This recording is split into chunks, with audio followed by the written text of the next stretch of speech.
Nanguna sa pinakabagong senatorial survey ng Archipelago Analytics, sina Sebastian Baste Duterte, Raffy Tulfo at Vico Soto na pawang may 47%. Sa susunod na hanay ay sina Robin Padilla, Loren Legarda at Leni Robredo na may tig 42%. Kasunod nila sina Alan Peter Cayetano, Paulo Pulong Duterte at Francis Escudero na may tig 39%.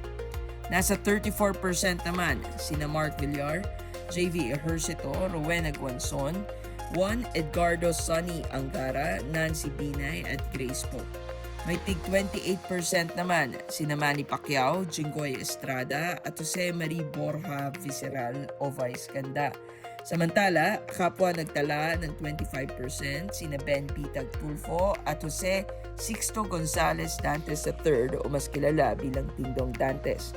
May tig 22% naman sina Bong Revilla, Mar Rojas, Francis Tolentino, Gringo Honasan at Franklin Drelon.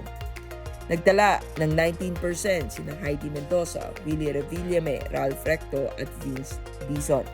Samantala, may tig 16% sina Rex Gatchalian, Gibo Teodoro, Martin Romualdez, Philip Salvador at Benhur Avalos. Mas mababa pa sa listahan si Jimmy Bondoc, Shel Jokno at Bonifacio Busita na may 10%.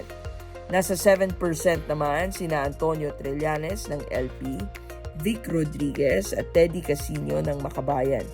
Sa pinakamababang bahagi ng survey na may tig 5% ay sina Teacher Franz Castro, Claire Castro, Calyodi de Guzman, Doc Marites Mata, Lisa Masa at Apollo Tibuloy.